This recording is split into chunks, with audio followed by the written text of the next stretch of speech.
Welcome to the Deep Dive. This is where we take your source material, the articles, the research, all of it, and we distill the insights you need to be brilliantly informed and fast. And our mission for this deep dive is, well, it's about the hidden physics of social signaling. We're talking about everything that goes unsaid. Exactly. I mean, when we talk about communication, the sources you've shared, they all pretty much confirm that something like 65% of the meaning in any conversation comes not from words, But from everything else. from everything else. It's the nonverbal world. And the critical thing is, most of this is happening completely outside of our conscious thought. Right. And if you think about it, if success in life is largely about navigating social dynamics, attraction, negotiation, leadership, then mastering this language that operates just beneath the surface is, well, it's essential. The material you sent over, it organizes this whole landscape around three core nonverbal dimensions: space, timing, and intention.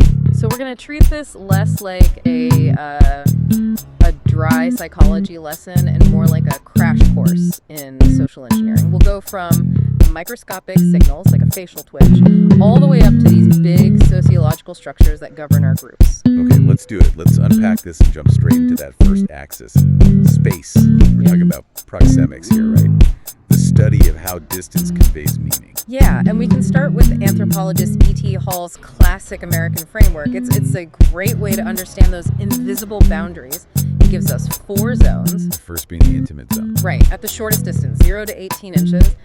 This is reserved for whispering, comforting, physical contact. It's the highest stakes space there is. And then there's the one we spend most of our time defending, that invisible shield, the personal zone. That's the one. The personal space bubble, it's about 1.5 to 4 feet. This is where most casual, non-intimate interaction happens. And if you breach this without an established You relationship, feel it immediately. you immediately trigger discomfort, maybe even a mild threat response in the other person. But wait, is violating that personal space always an accident?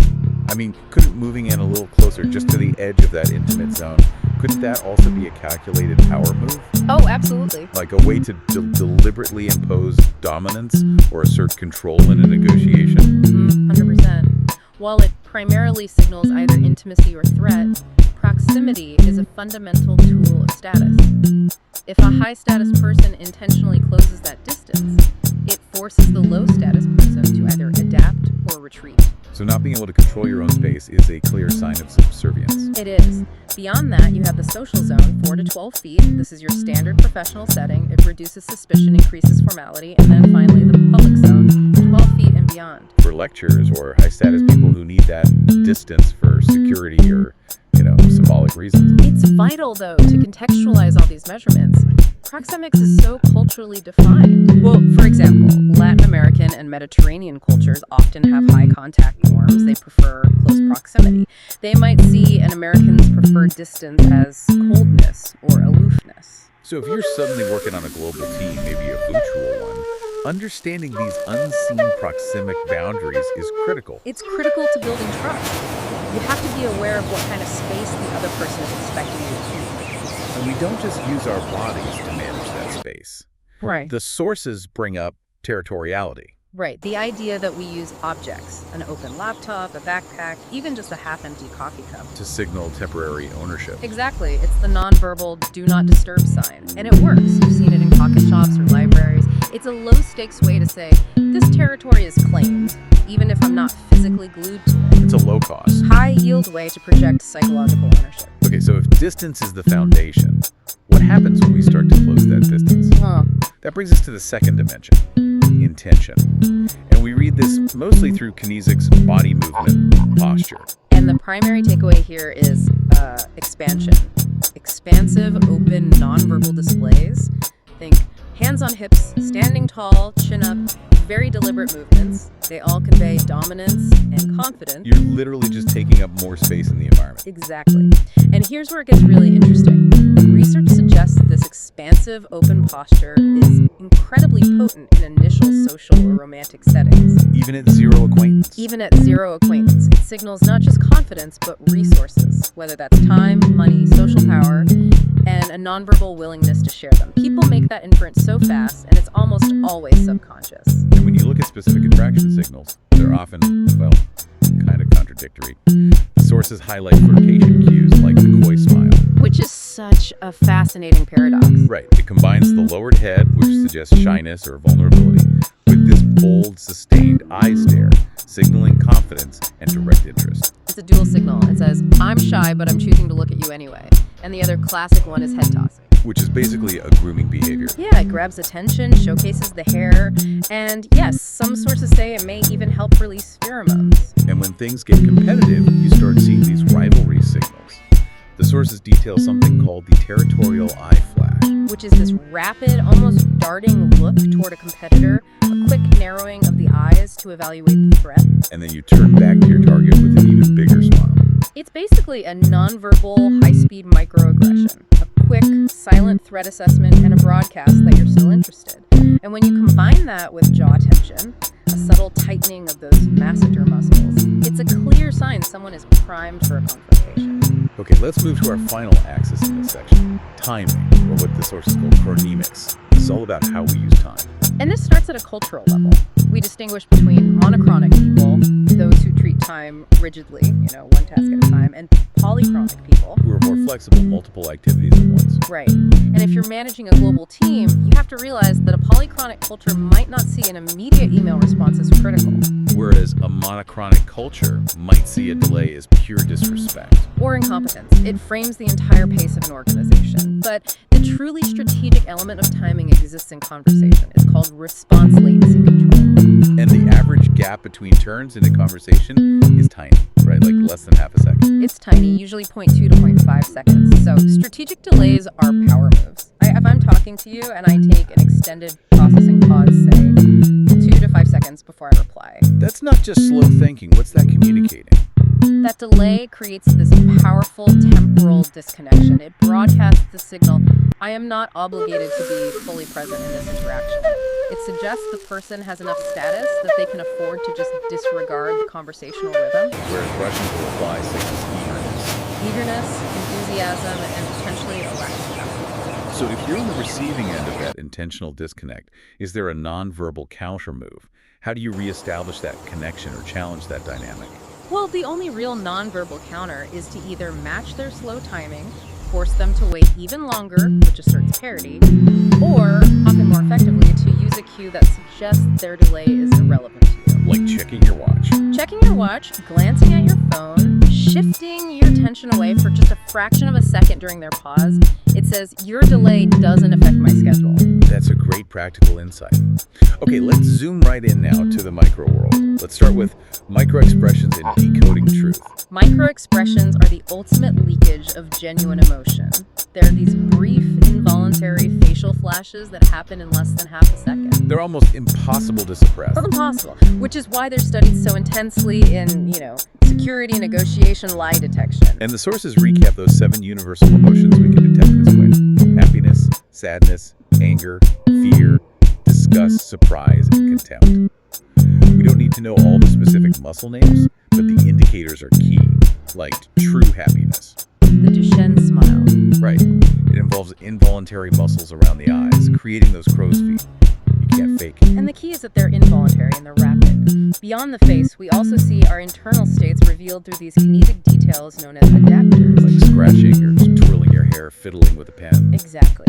They are signals of internal arousal or anxiety. The classic signs of stress in a job interview or a high-stakes negotiation. They're often unconscious attempts to manage tension when someone feels uneasy. And the brain is just reacting to a perceived threat. Which drives so much of this subconscious signaling.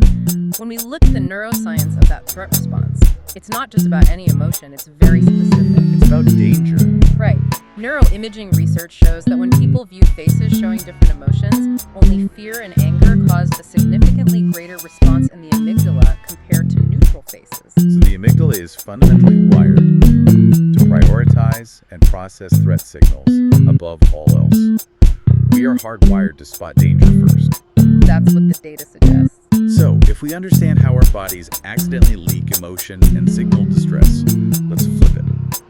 What about intentionally withdrawing? How do you effectively become invisible in a crowd?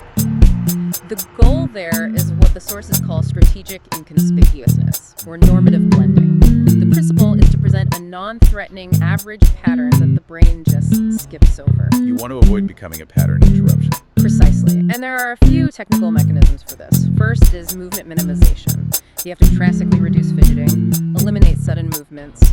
Motion attracts attention, so absolute stillness is crucial. And where you stand is just as important as how you move. It is. You want what's called midfield occupation. You avoid the conspicuous edges of the room, and you definitely avoid the dead center. You position yourself in the second or third tier of an arrangement, just blending into the backdrop. And the final layer is using artifacts to broadcast unavailability, which is, incredibly effective today. This is the use of interpersonal unavailability broadcast signals, and it turns out the universal sign for leave me alone. The one that works 95% of the time. According to the sources, yes. It's simply wearing headphones or earbuds. It's a silent, undeniable declaration that your audio channel, and thus your attention, is closed. Or just staring intently at your phone, reading something held up high. It's a self-imposed boundary reinforced by prompt. Exactly. You're using the environment and props to manage proxemics and kinesics all at once. This all raises a really important question. How do these individual nonverbal signals, our distances, our delays, our micro-fidgets, how do they scale up to shape group behavior and even our own well-being? So now we shift to group dynamics, and we can start with what holds groups together.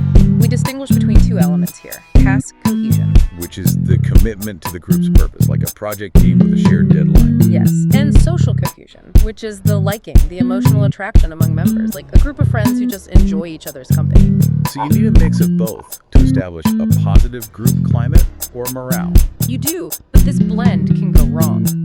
High cohesion, if it's coupled with extreme pressure to conform, leads directly to groupthink. Where the desperate desire for harmony just overrides any critical thinking, leading to, disastrous decisions. So the lesson here is that conflict isn't necessarily bad. You shouldn't be trying to achieve perfect, quiet harmony. You should embrace productive conflict. Exactly. Leaders should not rush to shut down what's called substantive conflict. This is disagreement focused squarely on the ideas, the beliefs, the information. Open discussion, rigorous debate, it's crucial. It prevents groupthink and leads to much higher quality output.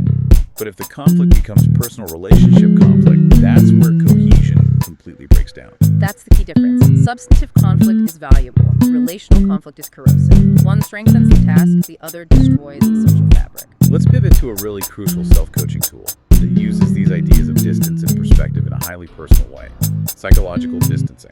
This is maybe the most actionable technique for self-regulation we've talked about. Psychological distancing is the technique of increasing the psychological gap between yourself and the stressful event. You zoom out. Like using a wide-angle lens to see your current struggle as just part of a larger process.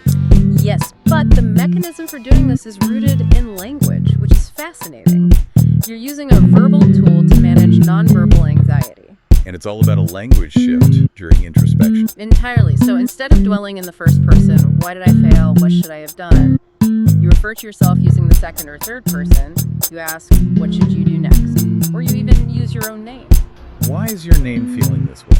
Why does creating that distance between I and you work so well? It reduces your emotional immersion in the situation. By creating this subtle social distance from yourself, it activates what's called wise reasoning. The kind of impartial reasoning we'd use when advising a friend.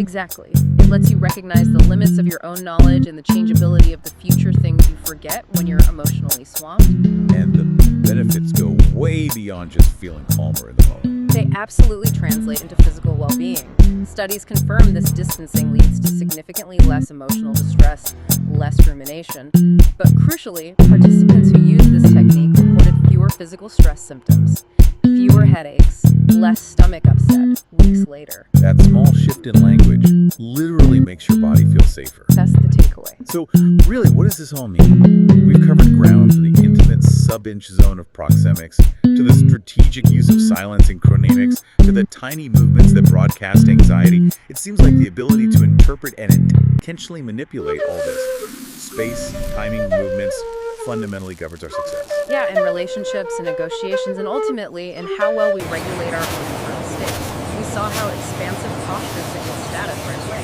how a strategic pause acts as a powerful blocker. And how just shifting your language from I to you can be a profound tool to reduce anxiety. It turns emotional immersion into objective analysis. The hidden physics operating in the millimeter and the millisecond have these monumental implications for how we succeed. Indeed. And we started this deep dive talking about how nonverbal communication refines our immediate rapport and trust. Our sources also note that some sociological theories, like those from Marx, suggest that big social structures are actually born from the actions of individuals. Which then appear to us as these necessary, unchanging social facts. That's a huge claim. That the rules of the office, the pace of the city, all emerge from billions of small individual interactions. So here is the final provocative thought for you. If our subconscious nonverbal signals, our microexpressions, our territorial tactics, our proxemic preferences, if they form the absolute foundation of immediate rapport and distrust, to what extent are these fleeting, involuntary microactions the true building blocks that define the character and cohesion of our collective social space-time? Wow. What larger social reality are our silent signaling bodies building right now?